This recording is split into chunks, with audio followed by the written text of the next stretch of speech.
let's go back. Let's make sure this gets in the show. 10 years ago, as of a couple days ago. What was Mike that, Monday? When did I send that to you? House of Hearts champs. 10-year anniversary with the Brominator, Mary Broman, and Darren Vogt. Darren Vogt. Yep, Darren Vogt. And it was just one of the most. And Mike shocked the world. It was one of the most incredible curling history moments of all time. It was. Mary made a double in that final with her brownie brush. That was, improbable. Improbable would be a good word for it. Yeah. And Darren went Superman on a shot. That was great.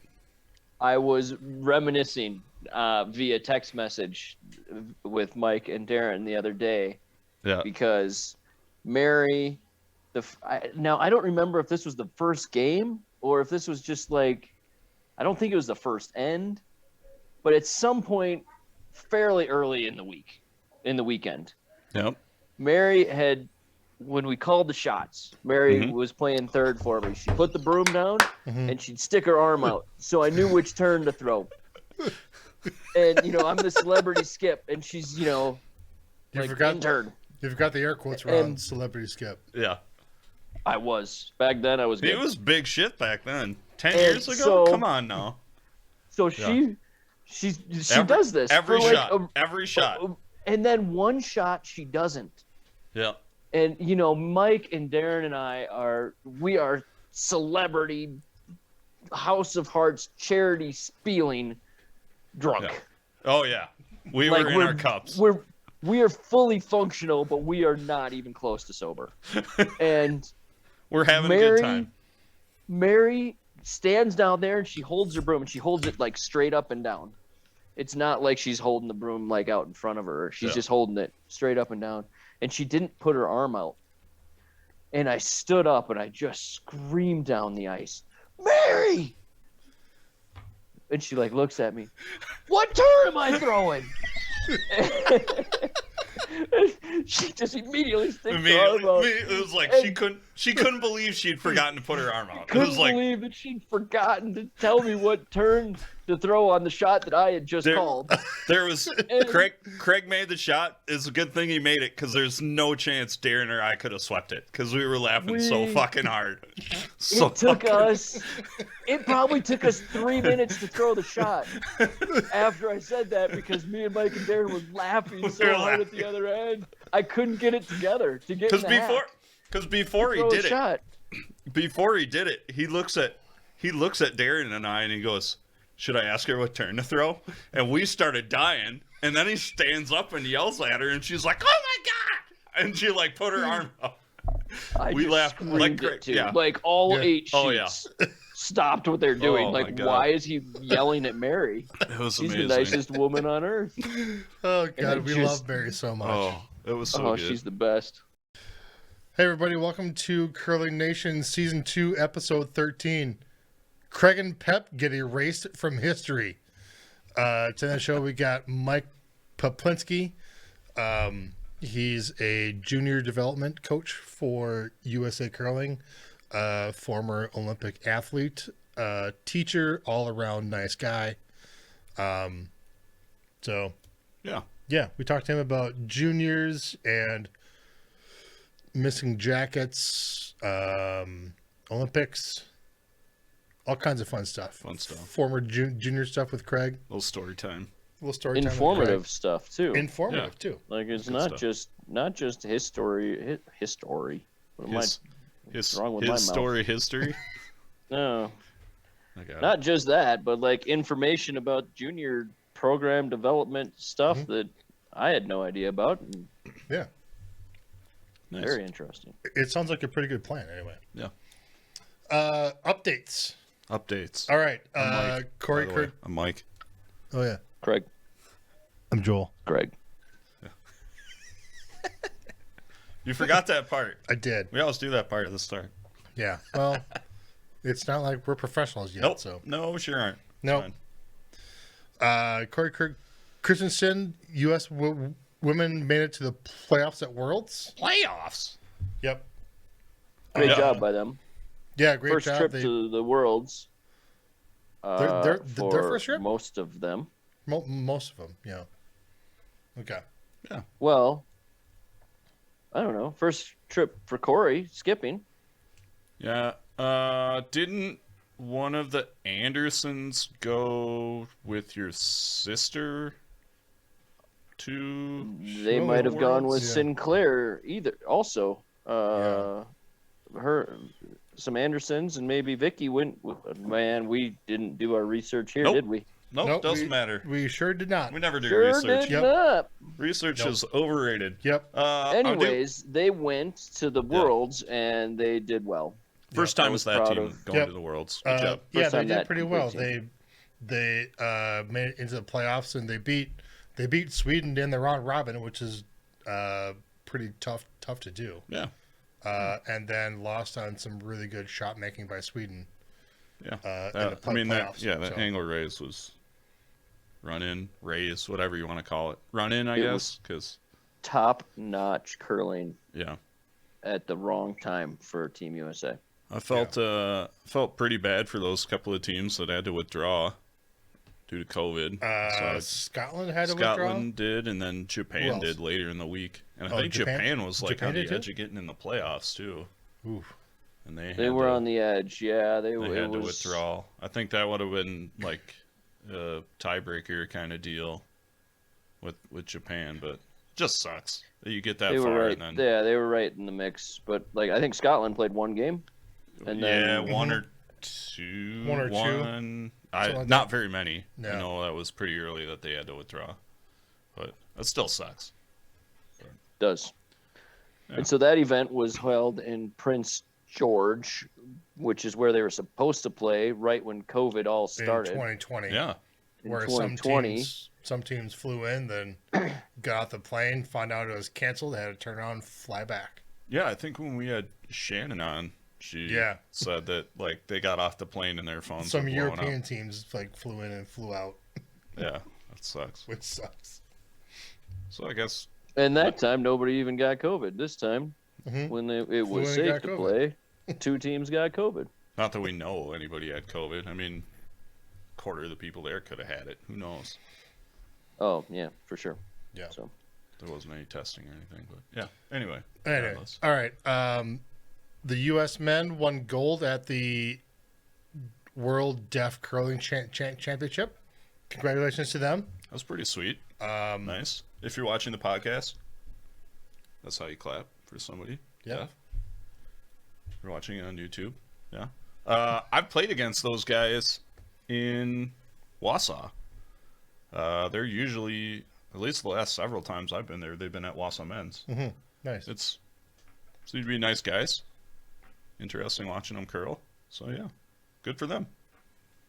where was that championship held? Does anybody know? According to Joel's notes, it was in Banff. It was in Banff. Oh, beautiful. Yeah, I've been told. I don't know. I've never been. I've never been either. Everybody like to talks go. about how it's the greatest place ever. I'm not good enough to know how good that place is to curl. So Well, I just meant the surrounding I'd area. like to ski there. I think the I've heard the natural skiing is beauty. very good yeah, in Banff, Banff. isn't it? Banff. It's kind of a weird sounding name. Banff. Those crazy Canadians. all right. It's like those vowels don't really go together. Banff. It's like the then there's consonants. None of those letters belong Well, that's together. what I meant. The consonants. Yeah. Yeah. Woo. Yeah. An N and two The F's at the consonant. end. Yeah. Like that doesn't make sense. Doesn't Can you make think of any another sense. word that has an N and 2 F's in a row? No. There Yeah. isn't such a thing. I feel like there should be like a silent U in there somewhere. Free Anyway, Steve's Curling Supplies can koozie to the first person that emails the show and tells us any other word other than Banff that has an N and 2 F's in it. In that order. Yeah, in that order. in that order. Yeah.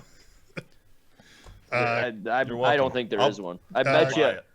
I'll bet you 2 Steve's Curling Supplies koozies Whoa. that Yeah. nobody emails us. That With answer. shipping? With shipping, Craig? Yes, sure. Oh, all right. Email curlingnation@curlingnetwork.com. Yeah. Yeah. To and enter the contest for 2 Steve Curling supplies. Speaking of contests, all right, Okay. I brought this idea up to you guys the other day, and Mhm. I think that you 7 or 8 listeners out there need to tune in next show because I am pushing hard to implement a trivia section on the show, and we haven't figured out how we're going to do it yet, but we're going to start having a quick trivia round. And so if anybody out there thinks of I don't know how they're going to do that. I was going to say they could think if they had a cool trivia question, they could send it. Nah, because then then you'd see the answer, and so that wouldn't work. Whatever, we'll figure that out later. At some point. Does that mean we have to do more research? No, it's gonna. Oh, well, maybe you do. I'm not gonna have to because I just know so many stupid curling facts that I can just sit down with a pen and a paper and 5 minutes later have 10 questions for you. Perfect. Sounds great. Well, they can find us on Twitter at Curling Nation, at Curling Craig. Yep. Yes. At Is that right? Craig. At Mike720. Slide into my DMs with a question. Slide into for our trivia DMs. time. Slide into our Is that DMs what the kids say these I think days? that's Yes, what the that kids is say exactly these it, days. Craig. Slide into my DMs. Yes. Yeah. What else? All right. Club National Championships happened. Yep. That some was in team Evelyn, that was I in believe. Evelyn. Some teams from Arizona won the men's. Don't care about them, but because our Mass and Curling Club teams won the women's side. Congratulations, Mandy, Becca, Brandy, and Nicole. Go Mass and Curling Club. Can we also give a shout out to the player who was not able to go? Oh, sure. Sarah Kirchhoff. Who was not able to go? Sarah? I don't know. Sarah Kirchhoff. Sarah? Oh, that's too bad. Yeah. But congrats to the rest of them. Congrats to them. Yeah. I don't know the guys from Arizona, really. I know Mike Sean Murray's on that team. Yeah, Mike Siggins was the skip for Arizona. Eric Kowa, I believe is there. They're good dudes. I've played against all those guys, I think. I think they're all good dudes. They played finger quotes on tour for a little while, didn't they? Yeah. Yeah. Got it. No, nice. I saw the picture, and I think I've played against all of them. Got and it. I seem to remember thinking all of those guys were nice guys. Nice. And Sean, one time, I have a fun story about Sean. If we're going to talk about Sean, he snapped a broom over his leg after he overswept a draw to beat me one time. Yeah. That sounds expensive. And then after the game, not only was he mad because he lost the game, he had to very sheepishly come up to me and ask if I could swing by the shop and pick up a new broom handle for him. And how much would that cost? I share this story only because Sean and I have laughed about it many times since. But he was so mad. They overswept. They had us beat. They beat us. They should have beat us probably worse than they did. But they had a draw. And I don't know if it was quite the button, but it was close. It was a good draw that was needed. But they clearly overswept it by just a little bit, and Sean just stood there for a second, and then it's like he Bo Jackson snapped this thing over his thigh. Wow, that sucks. Nice. I saw on the face tubes that wheelchair mixed doubles ended. David Samsa and I think it was Pam Wilson were the U.S. championship? Yeah. This is the first year of that, right? I believe so, yes. I think that happened in Kettle Moraine. I think you're correct. Yeah. So congratulations to them, if we're handing out congratulations. Absolutely. When's... I assume there's a national... I don't know. I thought we talked about it on the podcast at some point when Worlds was. Maybe we talked about nationals. I don't know. It's hard to tell. Dave Samsa and Pam Wilson. Dave, sorry if I'm pronouncing your last name wrong, but there we go. Yeah. So congrats to them. Well, there's a national championship. Oh, Finland. It says Finland. The the inaugural World Championship is in Finland in May. So cool. That sounds like a fun. Has anybody ever been to Finland? No. Nope. I've been to Norway. Yeah. I've also been to Norway. That's close, but different. If Ty was on the show, he would have been to Finland. I think he's been to Finland. He has been to Finland. Yeah. Anyway, good He's story. Very cool. Finnish. Cool story, bro. Yeah. What else? Cool story. Anything? The Young Bucks are going to be in Vegas for Men's Worlds. Yeah. Starting 4 days ago. Yes. Yeah, it depends on when this comes out. Yep. When this comes out on Tuesday, they will have played a couple of games already. Was it start Friday or Saturday? Saturday, I think. Women started on Saturday. I would assume the men's are going to follow that same schedule. Probably. I would agree. So good luck to them. Hopefully they'll probably do pretty well. I would think they haven't been, that team hasn't been to Worlds yet, but they have a lot of experience on tour. So they have a lot of international experience, and a lot of experience playing some of these teams. Yeah. They got Uncle Buck, Uncle Joe along with them. Joe's been to a Worlds, I think. So a lot of Worlds. So he'll be there. He'll be there. 6, you know, he can help steer them. It's the Worlds that are right after the Olympics, where it's not all the some teams like go, all the some marquee teams, if you will. Is always a bit of an interesting one. I mean, Adin's still there. Gushu's there. Adin is not there. Adin's not there? No, they lost. They lost. No. Adin, I saw Adin's name. Pretty sure Adin is there. I saw his name listed like 2 days ago. When I was watching the women's Worlds, they listed off the teams from the men's. He was listed. Okay, I thought Google his research. I thought I saw Dean lost.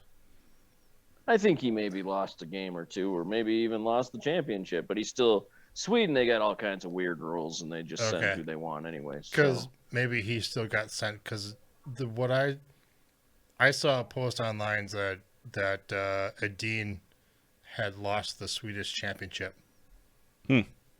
But maybe he's still the team to go. Got it. I did not He's see going. that. According to TSN, he is going. Got it. Okay. They don't have it on Curling Zone yet, so I don't know. But you know, Bruce isn't there, surprisingly. Bruce Mount from Scotland. Bruce Mount's not there. I don't know. Schwaller is going for Switzerland, but Schwaller's been pretty solid. He's not been to cruise level, but for the last couple of years, he's been pretty solid too. So. Yeah. So, it'll be interesting. I'm undefeated against him, but when I played him, it was like he was like fresh out of juniors. I was just gonna say like 18, 17, fall of 17 probably, fall of 16 even. I'm also 1-0 against Mowat, but the same deal. He was like 3 days out of juniors. So nice. So you're saying is they should have sent you because you'd have cleaned up at this nationals. I can tell you at this Worlds. Well, I can tell you that I am 1-0 against Nicholas Adin in charity spiels. Hell, so yeah, there's that. Boom. There you go. Maybe it should have been our Monday night team. Going. Nice. Can I be the coach? Yep. Yes. All right. Hell yeah. All right. That's about all we got for updates so far. So. Yeah. Seems good. One last thing. One of the charity spiels that we like to support, the Lupus Spiel at the Four Seasons Curling Club in Blaine, Minnesota is happening. First weekend in June, June 3rd through the 5th. There's a really good list of skips. The skip list is still being filled out, but there's a pretty big list. We're looking at 64 teams. Holy coming. Wow. I think that's the goal. The goal is 64 teams. Not sure if that's all going to happen, but you can sign up. You sign up as a 3, and then you'll bid on what skip you want. If you're an individual or a team of 2, you can sign up as well, and then contact the Spiel, and then you get placed in form teams. But it's a really good time. My brother Mike and I run the hospitality suite, so there will be booze and bacon and super hot pizza to eat. I'll be there. And I'm going. Food. I signed up. Mike signed up. It's a really good time. Can you tell us the dates? First weekend in June, June 3rd through the 5th. Yeah. Go to letscurelupus.org. Team. For more information on signing up. The signups are open right now. Yeah, team touching the buttonhole is going to win it all. Who's on that team? It's me, David Solheim, and Mason Tikkanen. And touching the buttonhole. Touching the buttonhole. Yeah, I don't know. It's a great name. We haven't decided who we're gonna focus in on for our celebrity skip. Sure. We got people on the top of my list right now: Chelsea Carey, Mike Harris, fun. Darren Moulding. Fun. Those are 3 good choices. Yeah. Mm-hmm. But with 64 skips, maybe we will be celebrity skips because they'll probably be scraping the bottom of the barrel. Man.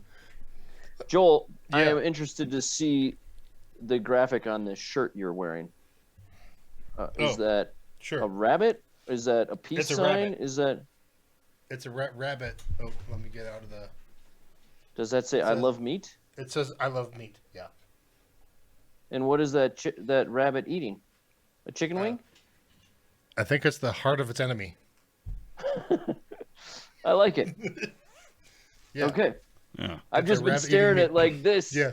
This the whole night, and I didn't know what exactly it was. It's a rabbit. It kind of looks like somebody doing this. Yeah, a little bit. But I'm not really sure. Yeah. It's a rabbit eating meat. I like it. It's like it could be somebody with their hands up, like I surrender. I'm not sure. Mm-hmm. Yeah. That's pretty sweet. Pretty dope. All right. We've rambled enough, so let's get to Pep. All right. We're joined today by... We got another new guest because somebody else is a sucker and comes and join the show. He was one of the first Olympians. He's a good dude. He's got a role right now with the USA Curling. He's one of the junior coaches. I don't know your specific title, but you can probably tell us. Welcome to the show, Mike Poplinski. How you doing, Mike? Awesome. Thanks, guys. Good. Things are great. I am the National Junior Development Coach, which means I work with a bunch of kids coast to coast, mostly virtually. Nice. Awesome. Is it virtual just because of this whole COVID situation? And started in COVID. Okay. Yeah, and then we continued this way because we found that it's fairly successful. We have a webinar a month. We have different roundtables. The kids get newsletters from me.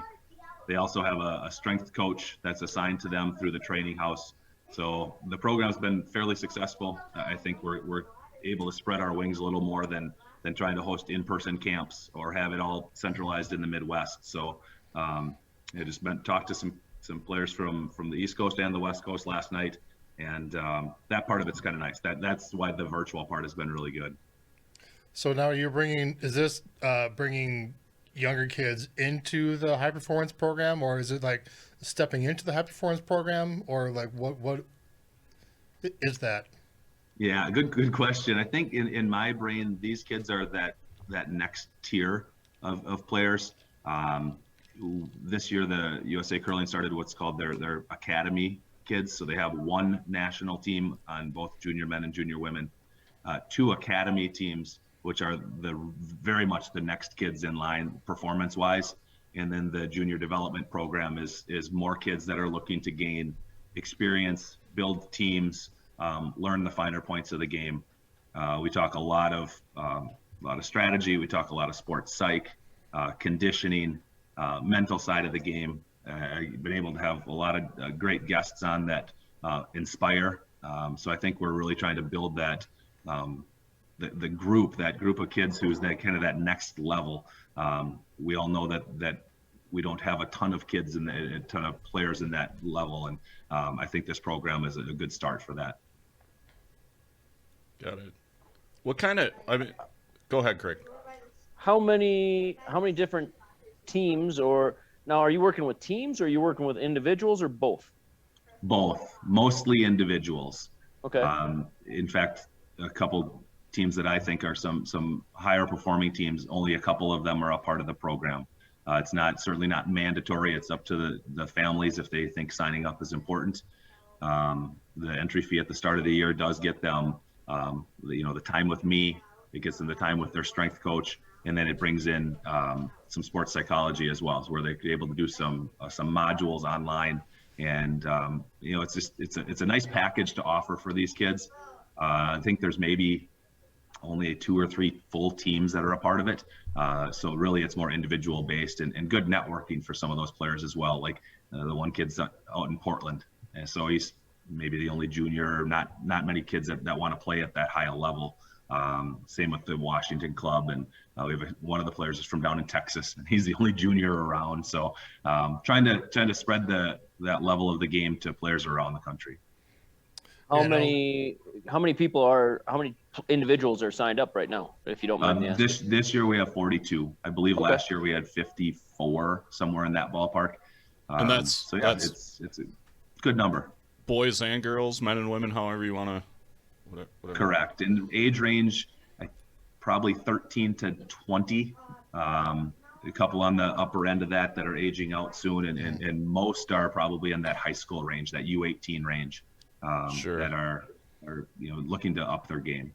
Got it. It sounds like a great way to find people all across the U.S. because I know when we were juniors, there was you had to show up at Bonspiels typically in the Midwest. Or, you had to send smoke signals to each other, right? You're that old, aren't you? Yeah. It was. Me too.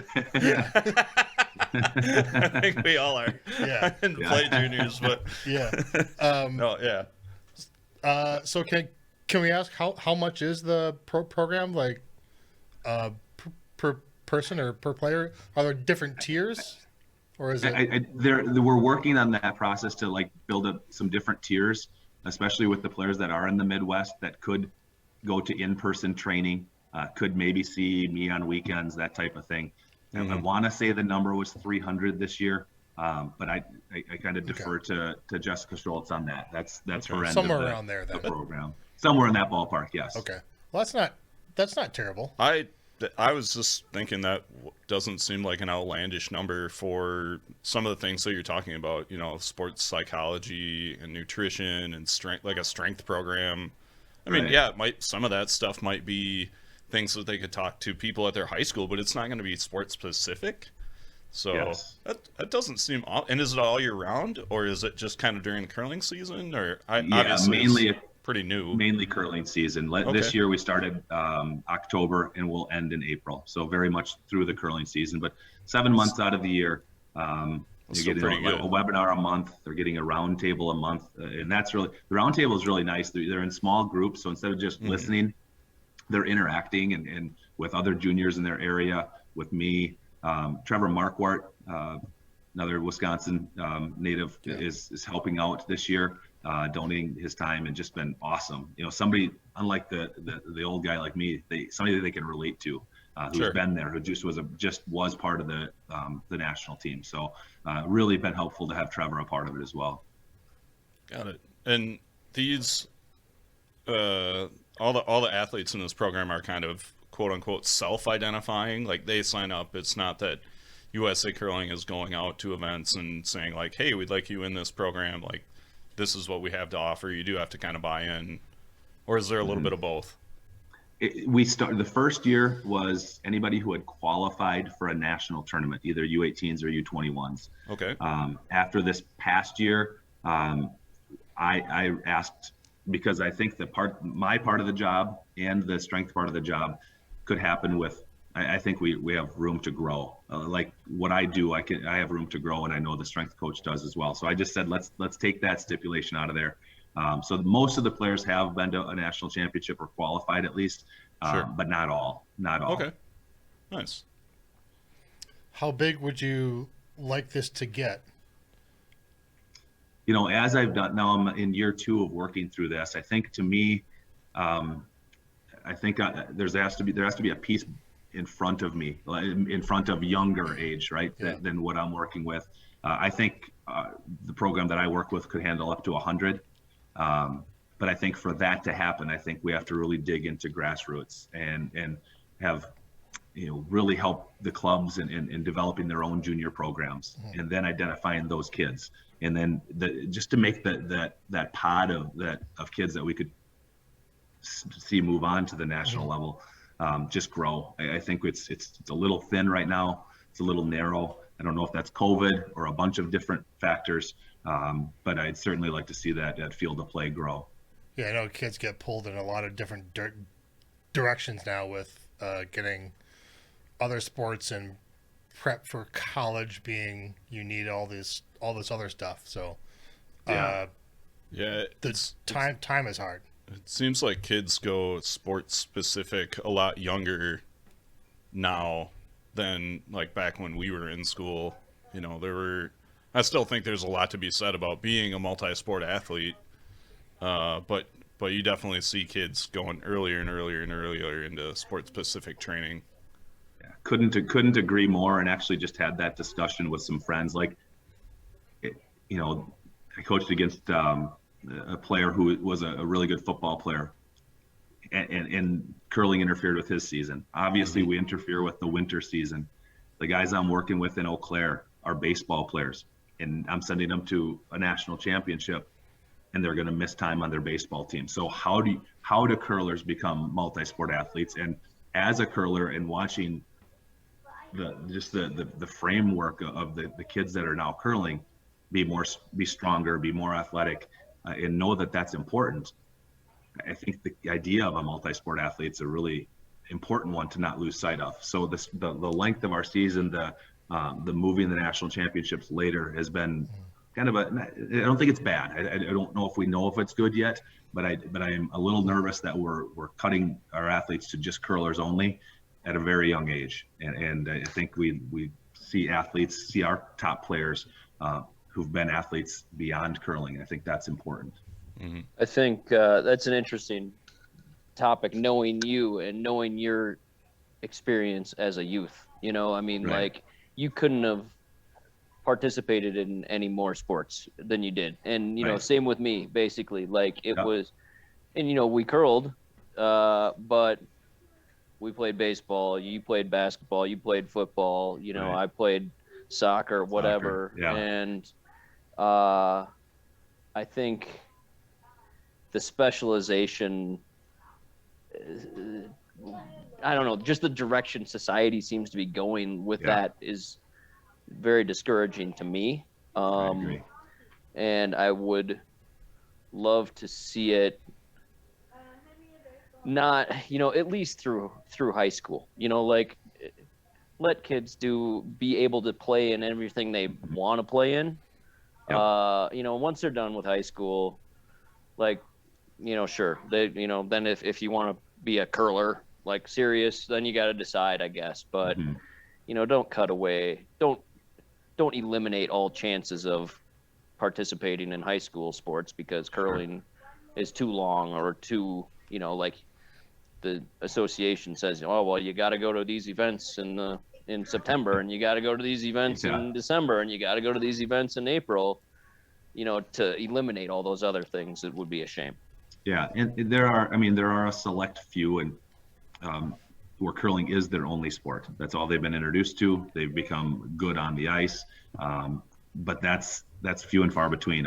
Even the program that I'm working with, we're probably half and half. Kids that are just curlers, and then kids that have other sports that they still enjoy at this young age. So I couldn't agree more, Craig. Like finding a way to allow athletes to be athletes and curlers to just be part of that group of athleticism while improving their game.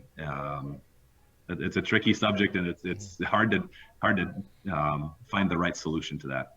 Yeah.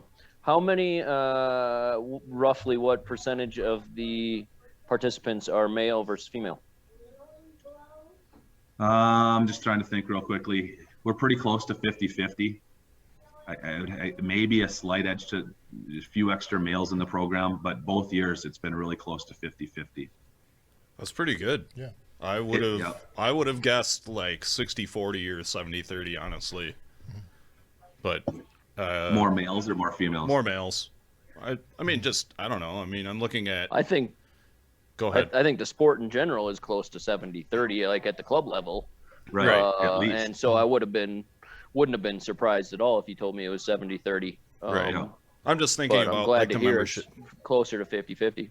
Yeah, I'm just thinking about the membership at our club and the membership at other clubs, and it's generally more males, females, and Sure. you know, it's just, I mean, that would have been my guess. Yeah. So to hear that it's 50-50 is pretty good. Yeah, pretty impressive. So is the overall goal of this program just to produce better curlers, or to feed them into? Are they getting kind of pushed into the high performance program, or is the high performance program being a goal, or just do they just want to curl and they want to get better, and this is how they do it? B, for sure. Your last point. Like these are kids that want to get better at curling. You know, the whole idea of the high performance program is kind of out the door at this point, where you know, there's a national team. In terms of juniors, the national team this year is the people who won the nationals in August, right? Mm-hmm. So this year's past national champs are now our national team on the men's and women's side. It's hard though, because especially on the ladies' side, most of those girls age out after this year. So then who becomes your national team? And that's where I think the idea of the academy teams comes into play. Like that, here's tier A, like the very high. Here's that next group who we know is ready. And then my pool is down below that. Now, some of the kids in my pool are, you know, certainly capable of moving into that at some point. I don't think it's the clear path. I think there's a lot more work on ice that has to happen. And last year we weren't able to have a camp with this group. This year we are going to have a camp with this group so we can actually see them in person. I do some video analysis from time to time, but probably only 20% of the kids have taken that part of the program on, where they'll send me video and ask me different things about their slide, their technique, that kind of stuff. But there's, you know, in terms of are they moving on to be the next people on the national team? Maybe, but that's up to them to continue to put in the work and to learn from what we're providing. I think that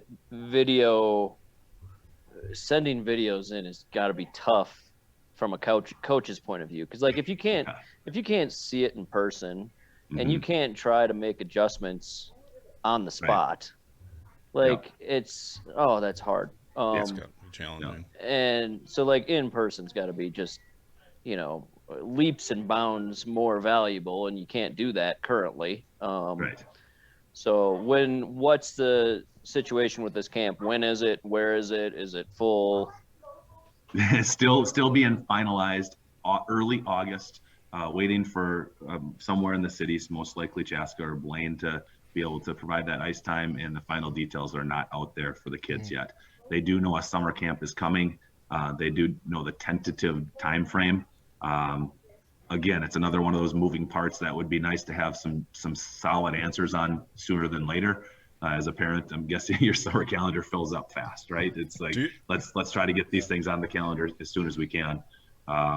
So hopefully soon, and then hopefully a good chunk of the kids will be able to attend. I think more importantly, for the purposes of this show, do you need any bad role model camp counselors? Because I feel like a few of us might fit into that role. We've watched enough 80s films that we know exactly what not to do. Can you guys send me some slides of you guys throwing the rock, and then I'll say, okay, guys, do not do this. Yeah, no problem. Yeah, I think that he's more referencing like the after hours camp counselor behavior instead of the on ice curling. I'm sure we could teach all the kids how to smoke darts and sneak beer into their water bottles or something. That's what I mean by bad camp counselors. Not so much. And I'll make sure they don't see this podcast. Okay. Also.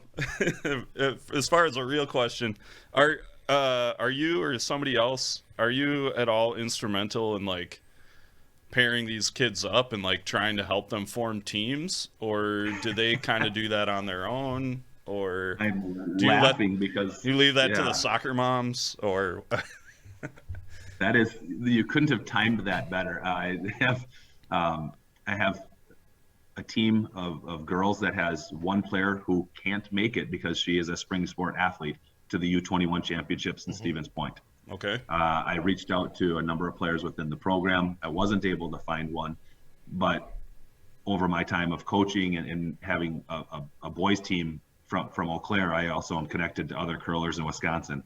And as of today, they are now entering U21s as a girls team. I'm also trying to put together a boys team that is about as far apart as possible. A boy from Portland, Oregon, with somebody out in Boston from Broomstones. And we're working on finding a team. Deadline is coming up here soon. So I'm hoping to put that boys team together too, just for the experience this year with U21s being a sign up and go. The idea of getting that experience and just seeing what that competition is like, I think is really important for especially those 14, 15, 16-year-old kids that are, kind of hoping to take their game to the next level. Being a part of it and maybe getting kicked around a little bit is part of the growing process. Where are U18s? Where are U21s this year? U18s are in Fort Wayne, Indiana. They happen this upcoming weekend. I think that's before this will get broadcast. And then U21s is in Stevens Point at the new facility, the Century Center. And that's the last week in April, the 23rd through the 30th. I'll be at the Century Center this weekend.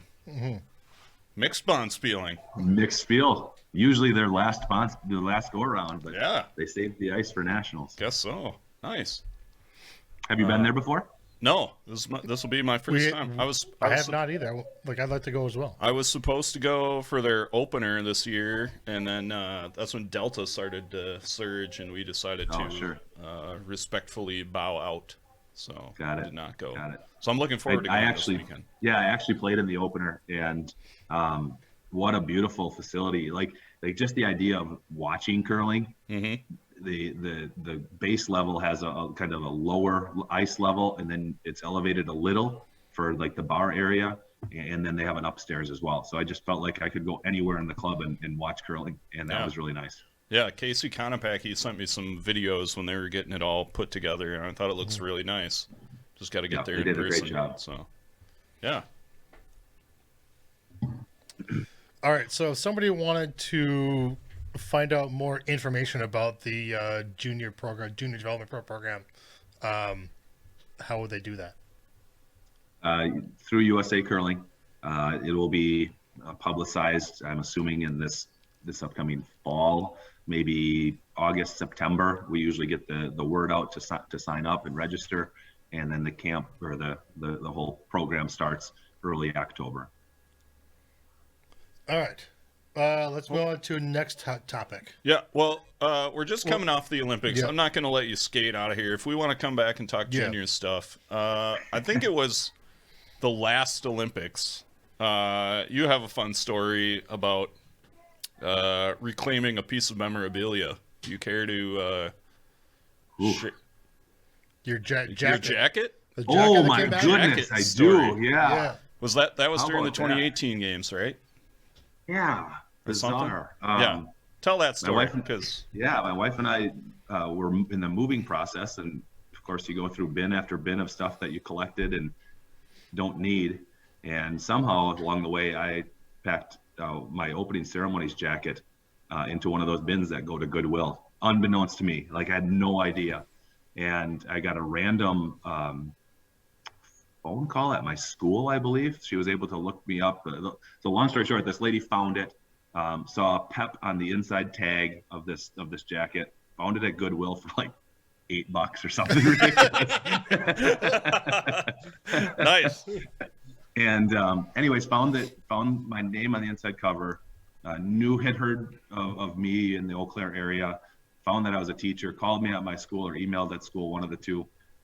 We connected, and I met her at the Goodwill parking lot, and she had my jacket. And I just, like there are good people in this world, right? We need to be reminded of that. And, really awesome story. Thanks for reminding me. I kind of forgot about it. Yeah, no, I remember seeing that story. I'm like, you can't skate out of here without telling that story. That's a great story. So did the lady work at Goodwill, or she was like shopping? Did you give her the $8 back? I think that's what we want to know. She wouldn't take the money back. I did give her a couple of Olympic pins. She didn't purchase it. It was her aunt or somebody who wasn't as connected. So nice. She was probably our age-ish. What a super lady, and I was able to get some pins to her aunt for Goodwill from Goodwill. That's pretty cool. So had you known you had lost the jacket when they contacted you? Or... No idea. In fact, I thought it was a scam because I thought there's no way that jacket's not with me. So you just come home that night and start digging through the basement. Yeah, I'm like, wait, it's not here. I suppose if I was Debbie, I could make that mistake. You were there so many times, and you got so many jackets, so you could make that mistake. Nice. Yeah.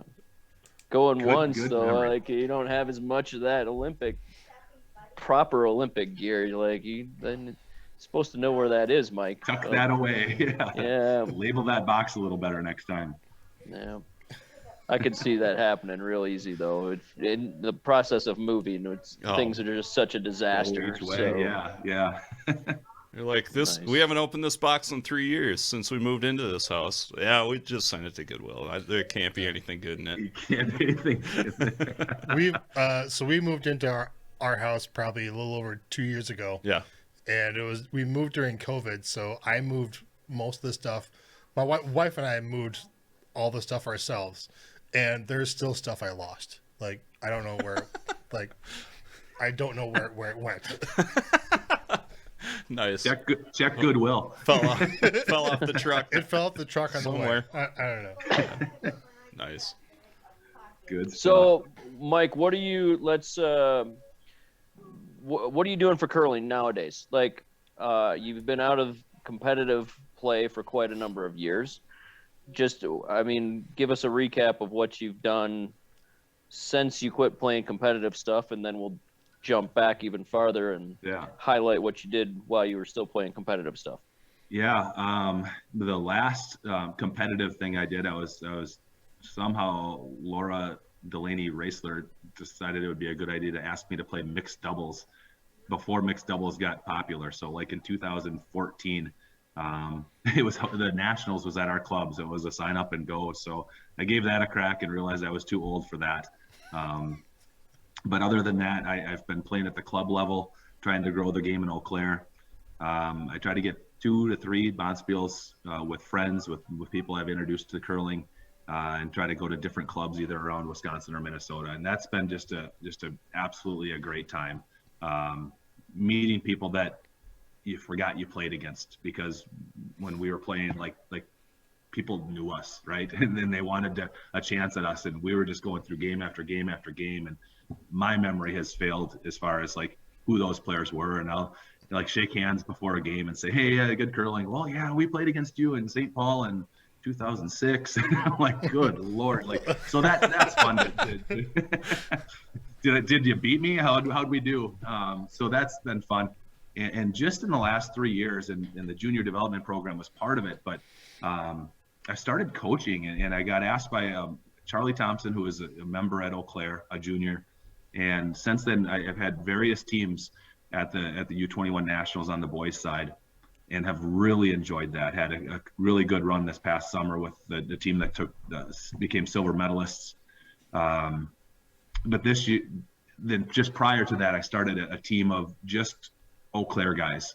Kind of that whole my idea of grassroots. I was like, I love coaching, but I don't like the team and Zoom calls for coaching, or that everybody drive 2.5 hours to go meet in Duluth and play a game. These kids are all from Eau Claire. It reminds me of kind of what the Wisconsin high school programs are able to do, where they have a bunch of kids from their own one school, and they practice together and they play together and they kind of eat, sleep, and breathe curling together. And I'm real optimistic and hopeful for that team. They're qualified for U18s this year. They're also qualified for U21s by sign up and go. And so they should get a great year of experience. They're 16 years old. The youngest member's 13. So in a nutshell, I guess that was a long story, but playing a little bit, playing the league night, but really enjoying the coaching aspect and trying to see if these young kids can do something special. Nice. Do you start every new session off with back in 94 and 95 when I was winning junior nationals and just dominating? The grossest part of all that, Craig, is we went to U18s in Wisconsin and our names aren't even on the trophy anymore. So we got too old. We're our plaques are gone. They dropped them off. They didn't just add another tier. They dropped off the whole. It's gone. Yeah. I went over there. I actually was going there to say, see these names? Wait, they're not there anymore. Erased from history. Oh no! Nothing but Dropkins and Schusters now. Right. Oh my God! I can't believe that. That's horrible. I'm gonna have to sponsor a new trophy. You're gonna have to sponsor a bigger trophy. On there. So, speaking of trophies and names, I have a funny story from our era when we were back in my day. Yeah, back in my day. I mean, this has been 96-ish, something like that. So our team had won a couple consecutive junior nationals, and maybe this is even in between the two of them or something. We went to Colorado Springs for a camp of some sort. I don't know exactly what year this was, whatever, but we're sitting there and Don Barkham was there as well on the men's side. Yeah, he has pants on at least. And so one of the guys on our team through those juniors was Ryan Brott, and we're playing pool and talking smart. And Barkham, that guy talks like nobody's business all the time. And Ryan and him are kind of jawing back and forth a little bit. And he's I think Don's do you know who I am? And Ryan's no. Yeah. He says who it is. And he's oh, I saw your name on my trophy. Don won, 2-3 junior championships as well, and then back in the late 70s. And then Don probably went into the I won at the Worlds, right? Probably. I mean, I'm sure it was something to that effect, but it was hilarious because it just the way that he just brought him back to, you're on my trophy. All right. But now, we can't even have somebody say that to us because we're not even on their trophy. Not on their trophy. Are we on the do you know if we're on the U21 trophy still? I haven't held that one. Don't know. I haven't seen that one. All right. Well, so if you go, when you go in to say Stevens Point, you better at least check and see. There you go. I will. And if not, we're going to have to fundraise for new trophies for Wisconsin and the USCA. That's right. We don't have any show budget money to help fund that. We didn't. Well, we'll start a GoFundMe campaign there you or go. something. Sounds great. Because if we're off, Barkham's off, and he's been off for forever, so we'll be able to find enough old guys like us to kick in Put enough us money back on. to buy an extra layer or two of trophy. Unless they, Awesome. or did they get a new trophy because now it's split into U21 and U18? Or did they get a new one for that? The Wisconsin trophy is still the original from when it was U21s because they still hold the Bucky championship, which is basically any U18 team, and then maybe one or two U21 teams come back and play for that in the same championship. That's really a weird format, but I could see that going away at some point. I just want to follow up on Craig's story about that time in Colorado Springs, because in addition to that story with Ryan, he was a 6'5" guy and I'm 6'2", and we're just walking in the gym, and I don't think Craig, I don't think you were with us. There was girls warming up for basketball, and it was going to be the 96 summer team or the 98 or something. So like Rebecca Lobo and those names. There wasn't any of the superstars, but they challenged us to some 2-on-2. And at 6'5", I've never seen a blocked ball go back so fast at a 6'5" guy's face in my life. And it was incredible. He turns around and shoots, and woo, the ball came back at him. Then we realized we were in the wrong league. Where are the curlers?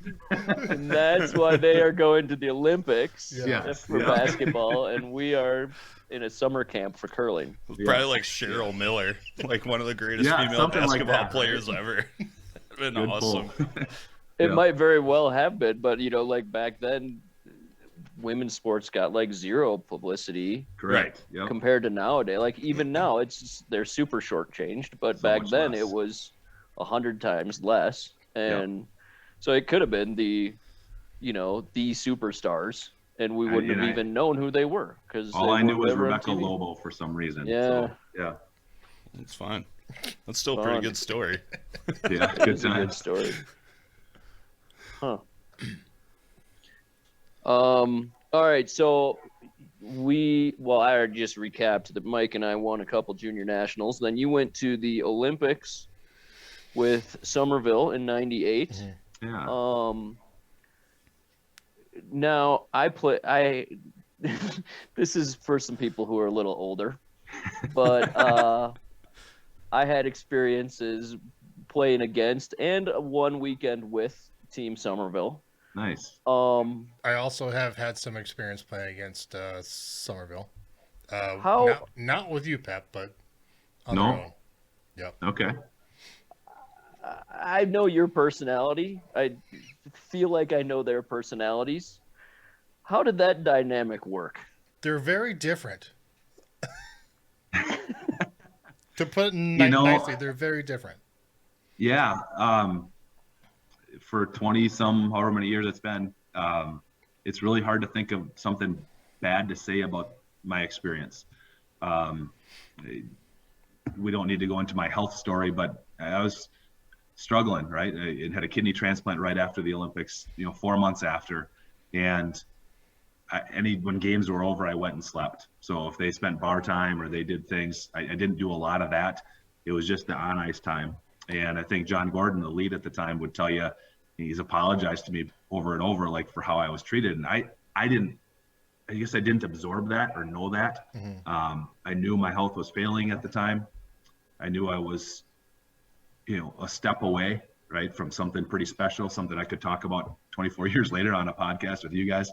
The game just provided me with so much. And I think where I was at it health-wise, I had to put so much energy and effort into just playing and just being my ultimate best on the ice that none of that bothered me. And I really don't have anything bad to say. In fact, the idea of just trying to get into Tim's inner shell, it took such a long time.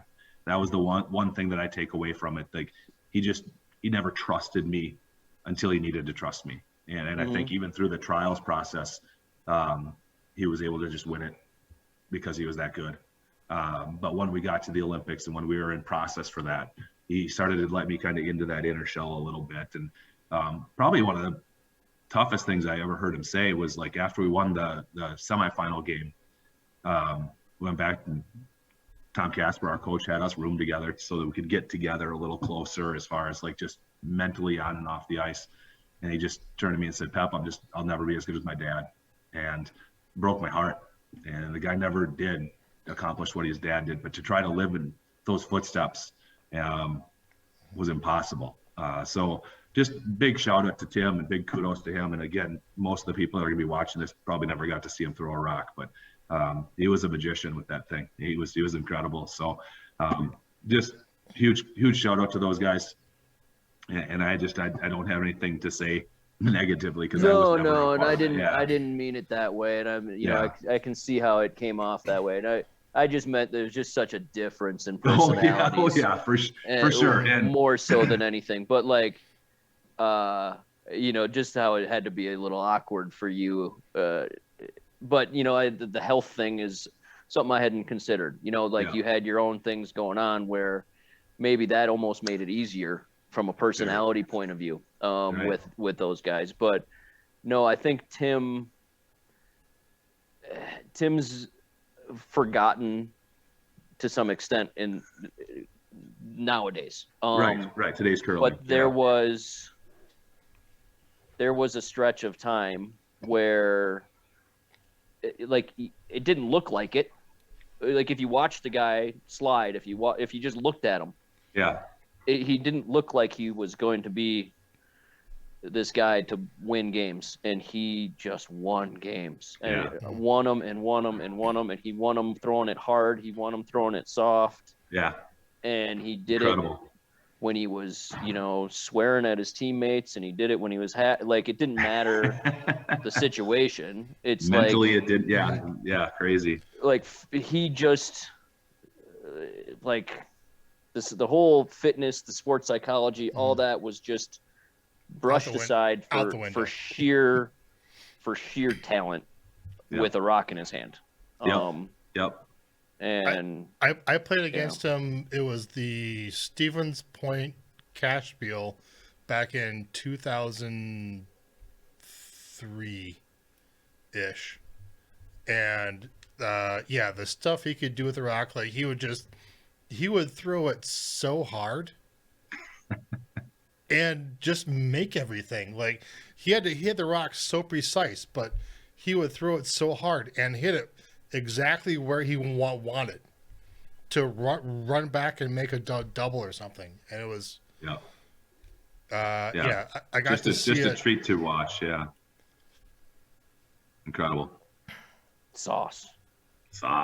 How's he doing these days? Have you talked to him at all? Not for the last 3 or 4 years, but according to a few people up in Blaine, he's been spotted throwing rocks with Gordon.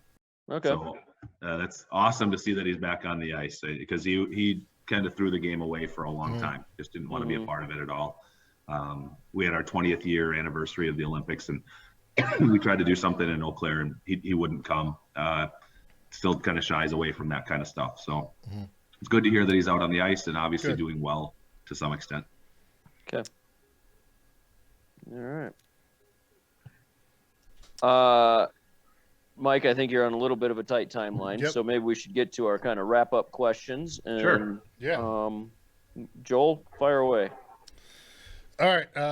Pep, how'd you start curling? Started in the Centerville Junior Curling Program. Lanita Delaney created kind of a blueprint, right? Back in the day, and it's still going today. 10-year-old sign up at right above a drinking fountain in the elementary school, and like Craig mentioned way earlier, is that I was in all different sports, and I thought this would be a fun one to try. So started there, and Craig mentioned Ryan's name, and then Corey Ward was our other teammate during that time.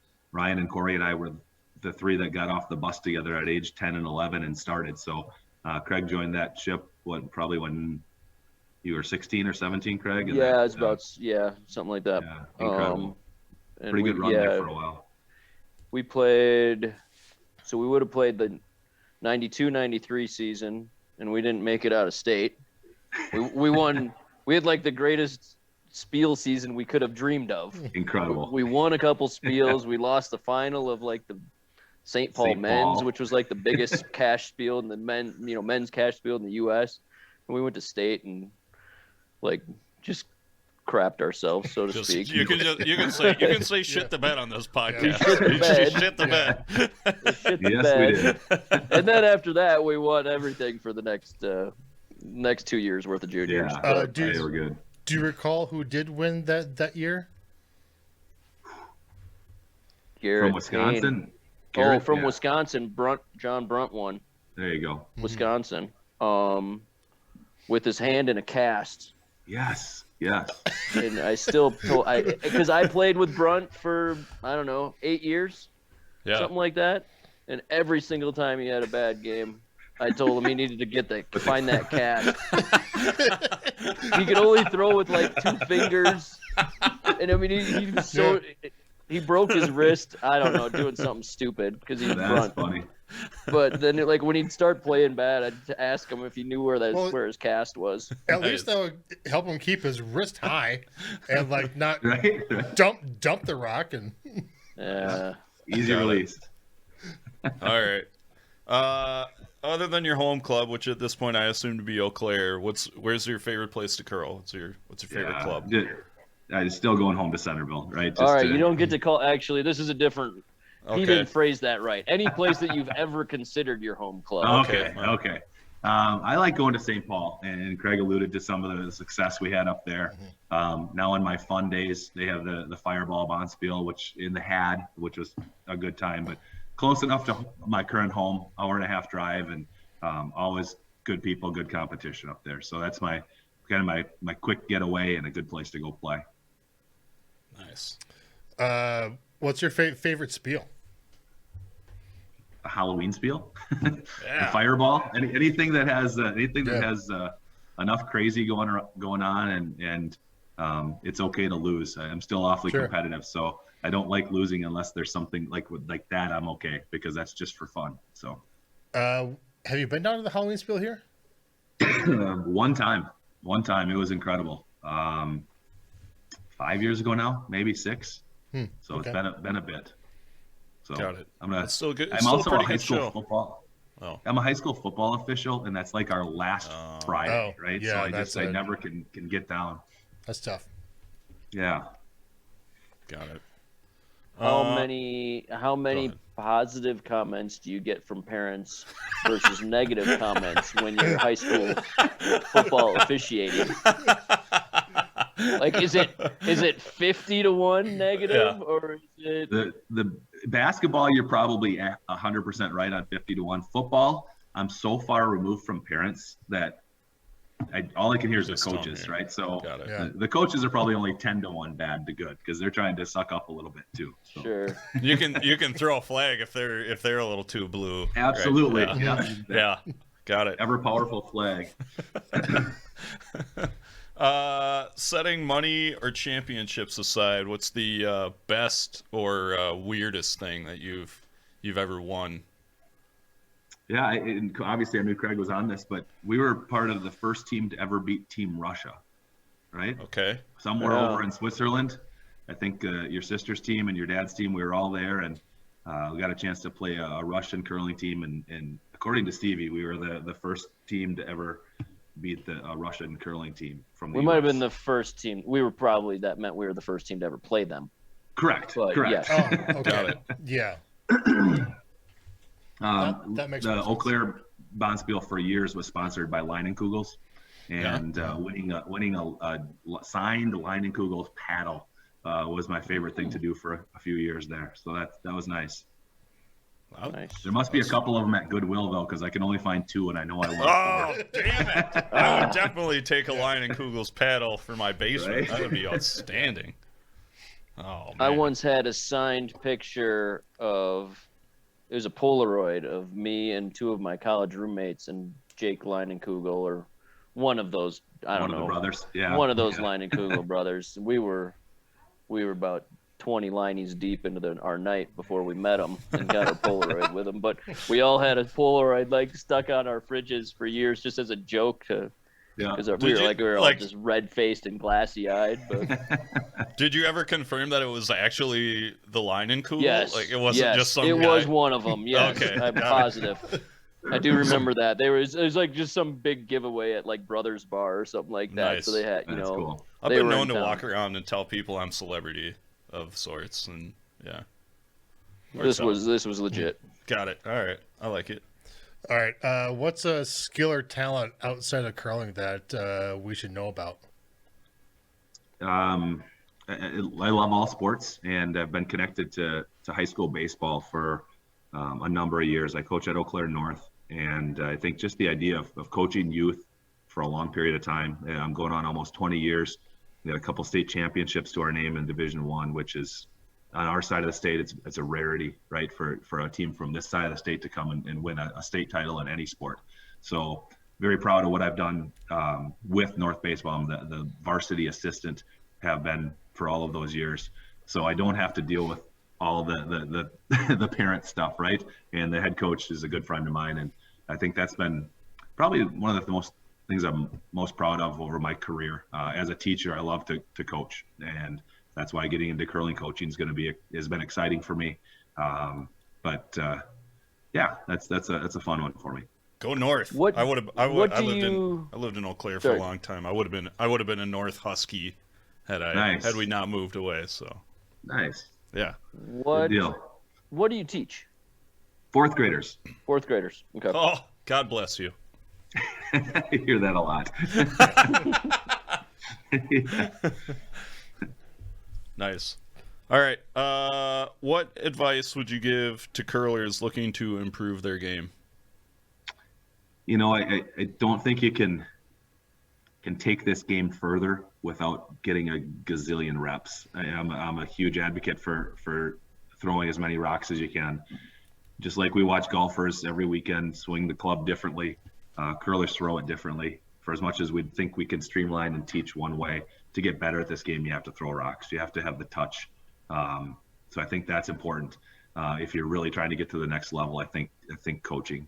I just think back to my career and just blessed with amazing people that helped my game along the way. So throw a lot, commit yourself to getting to the club as much as you can, and then ask for advice. And if it's not a licensed coach, any one of us that's at the club, if somebody's asking us for help, we're going to help them. That's what curlers do. So I think that's my number one thing is like just throw rocks, ask people for advice, and your game will improve a lot really quickly. Nice. All right. You're going to a Bonspiel, and you can pick your ideal team. Anybody alive, dead, curlers, non-curlers, doesn't matter. What's your team? What's your spiel? Oh, the spiel too. I like that. Yeah, you got to pick your spiel too. It can be competitive. It can be fun. Whatever. Maybe a summer spiel. Whatever. We've allowed people to assemble a 5-person team because somebody might overserve themselves if you're going to a fun team. You got to have 4 guys, 4 people out on the ice. So you can also time travel if you want. I think I said I was going to play in like early 80s with like Carey Burtnick and Al Hackner, like those kind of guys in some like car spiel or something like that. That's awesome. That's awesome. You can go anywhere you want, whenever you want. Well, I think I'm going to go to the last chance with Muhammad Ali, Bo Jackson, and Brett Favre. Wow! You just go off. Holy shit! What a team! Yeah. Right? Like, let's go. What year Muhammad Ali? Like late 60s, early 70s, height of his career. Yeah. I assume. Yeah, we're floating like a butterfly. Like this got to be like Rumble in the Jungle, Muhammad Ali. And like 92 Brett Favre, or maybe 98, 99 when he was actually good. No, he was definitely not good in 90. Are we talking like Vicodin Brett Favre? I think that's probably the most fun Brett Favre. Yeah. He can bring some stuff along. It's gonna be fine. Yeah. Nice. And I'm just wondering, since Bo can like climb walls as he's catching a baseball, what could he do on curling ice? Like there's infinite possibility. So in Hibbing, he could just smash through some of those pillars in between every sheet too. Nice, that's good. I like that. All right. You're familiar with the? Do they get to have walk-up songs and for your high school baseball team? Do you guys have walk-up songs? Thank God. Hey, on the south side of Eau Claire they do, and it drives me nuts. So no, we don't. So do no, that not on the north side. Good for you. All right. If you had a curling walk-up song, what would your curling walk-up song be? Whew.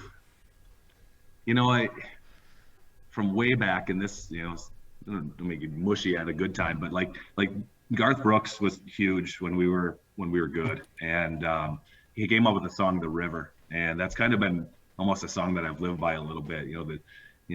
Dream is like a river and all that kind of good stuff. So my curling dream did come true. There was tons of bumps and things along the road. So that's kind of been my all-time curling song. I certainly wouldn't want that as a walk-up song because it would be. You're not going to get real hype listening to that, but hey, we've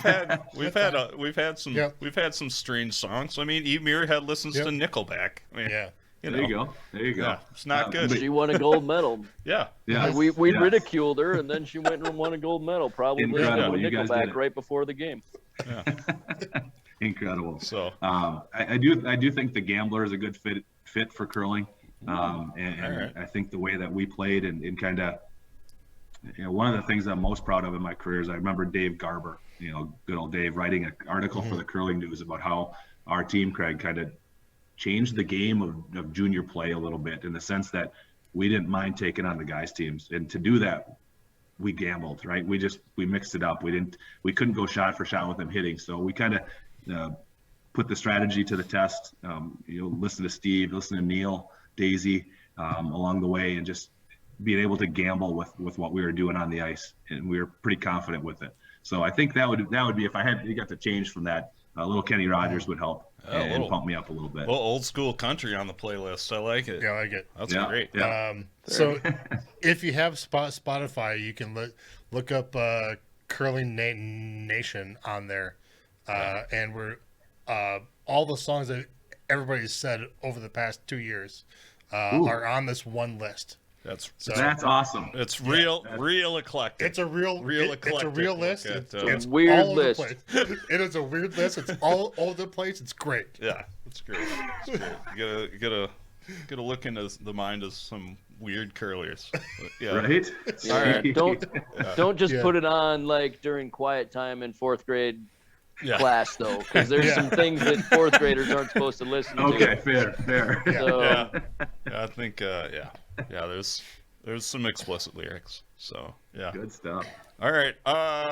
Do you have any sponsors or anything you want to mention before we make you go home and adult?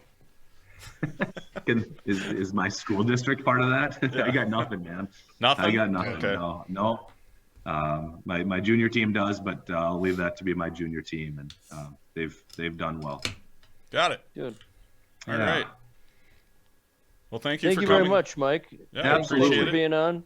And Really fun to reminisce and talk curling and come up with a crazy curling team to go to Hibbing with. Yeah, absolutely. That's good Absolutely. stuff. Good luck to your junior teams at Junior Awesome. Nationals. Good luck coaching. Thank you. Yeah. Hope that goes well. And I think that's it. If you need a shout out to this camp, once you figure out the dates and the times and all that stuff, let us know and we'll put it on the next episode. Cool. That's a great idea. I will for sure do that. Yeah. Excellent. Appreciate Mike. it, guys. Thanks. All right. Thanks, Mike. Thank you. Cheers. Thanks. Take care. Cheers. Cheers. All right, everybody, that's it for season 2, episode 13. Thanks again to Mike Poplinski for coming on. Good luck to his junior teams at the Junior Nationals coming up. We're getting down to it. Probably not many shows left. So if there's somebody that you want to see or something you want to do or something you want to talk about, get in touch with the show. We're at curlingnation@curlingnetwork.com. Otherwise, get in touch with us on the social media, Facebook, Twitter. We're at Curling Nation. Instagram, we don't do a lot there, but we're at The Curling Nation. Otherwise, watch us on YouTube. Listen to us on Apple, Amazon, Spotify. I don't know. There's probably some other podcatchers out there. I don't know. You can send us money, but we're not going to do anything good with it, so don't even worry about it. Otherwise, I think that's it. So for myself, Mike McDermott, Joel Dietz, Craig Brown, Curling Nation, out.